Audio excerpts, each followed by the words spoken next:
A ver cuál es ese código que está detrás de cada decisión en los negocios. Y no es un lenguaje secreto, pero sí digamos que está oculto a simple vista.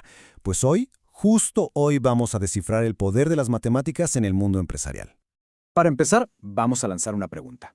¿Qué podría conectar la decisión más pequeña, la de una cafetería local, con la estrategia más grande de una empresa global? La respuesta, la verdad, podría sorprender. Y la respuesta es esta.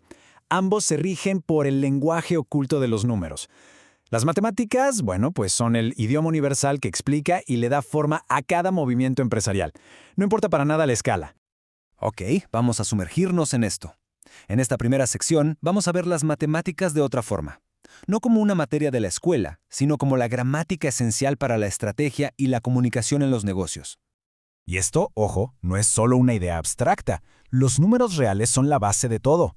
Son la herramienta que transforma una simple corazonada en una decisión informada y, sobre todo, estratégica. Ahora vamos a seguir el viaje de una persona emprendedora imaginaria. Claro, tiene una gran idea, pero se enfrenta a su primer y más grande desafío. A ver, ¿esto va a ser rentable? Y para poder responder a esa pregunta, se necesita una herramienta algebraica que es de verdad fundamental. La fórmula de la utilidad es básicamente el primer cálculo de viabilidad. O sea, si los ingresos le ganan a los costos, listo, hay un negocio. Así de simple y créanme, así de poderoso. Pero, claro, para usar esa fórmula, primero hay que entender los costos. Se dividen en dos tipos clave. Los fijos, como la renta, que se pagan sin importar cuánto se produzca. Y los variables, como la materia prima, que aumentan con cada unidad que se vende. Dominar ambos es esencial.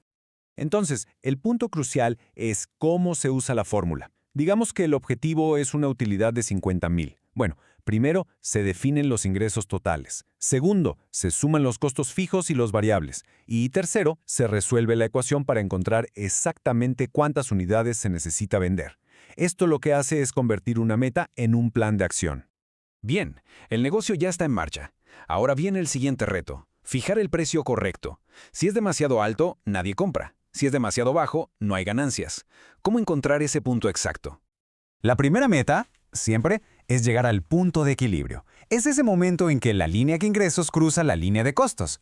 Justo ahí, no se gana ni se pierde dinero. Es el mínimo indispensable para sobrevivir y, claro, la base desde donde se puede empezar a crecer. Pero, a ver, nadie empieza un negocio solo para no perder. Lo que se busca es maximizar la ganancia. Entonces, la pregunta del millón es: ¿cómo se encuentra ese precio ideal que de verdad va a llenar los bolsillos?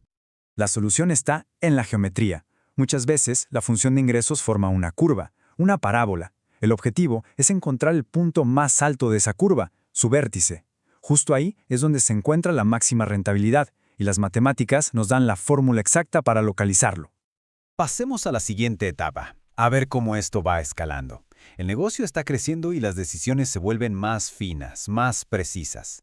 La pregunta ya no es si el negocio es rentable en general, sino si producir una unidad más sigue siendo rentable. Y aquí es donde entra un concepto clave, el análisis marginal. Se trata de pensar en el margen, o sea, comparar el ingreso extra que genera esa unidad adicional contra el costo extra de producirla. Esta es la lógica que guía las decisiones de expansión inteligentes. Este análisis, que es tan poderoso, no se hace con pura intuición. No, aquí es donde damos un salto hacia una herramienta mucho más precisa del cálculo, la derivada. Es, por así decirlo, el motor matemático que impulsa el pensamiento marginal. La anotación puede parecer un poco compleja, pero la idea detrás es muy elegante. Lo que se pregunta es simple: ¿cómo cambia una variable, como el precio, cuando otra, como la cantidad producida, cambia solo un poquitito? A ver, para que quede claro, la derivada es en esencia como un velocímetro para el negocio. No nos va a decir la velocidad promedio, no, nos dice la velocidad exacta en este preciso instante. O sea, nos dice cuál es el impacto instantáneo de producir una sola unidad más en los ingresos o en los costos. Es una herramienta de una precisión increíble. Bueno, el negocio ya es rentable y escalable. Ahora es momento de pensar a largo plazo, en inversiones, en préstamos, en crecimiento. Y para esto, necesitamos entender cómo se comporta el dinero a través del tiempo. Y la llave para entender el futuro financiero es esta fórmula. El interés compuesto es la idea de que el dinero no solo crece, sino que el crecimiento mismo genera más crecimiento. Es sin duda una de las fuerzas más poderosas del universo financiero. El resultado de aplicar esa fórmula es increíble. Lo que empieza como un crecimiento lento, con el tiempo se acelera hasta convertirse en una curva explosiva. Eso es el interés compuesto en acción, el verdadero motor del crecimiento a largo plazo. Y usando esta misma lógica, podemos viajar en el tiempo, pero hacia atrás. El valor actual nos permite tomar una cantidad de dinero futura y calcular su valor equivalente hoy mismo. Es una herramienta crucial para decidir si una inversión que va a pagar en el futuro vale la pena hacerla ahora. Hemos recorrido un camino bastante largo, ¿no? Desde una simple idea hasta la planificación a largo plazo, y todo guiado por las matemáticas. Al final, no son solo números, son un modelo para entender y para darle forma al mundo. Así que la pregunta final es, ¿qué problema espera ser resuelto con el modelo correcto?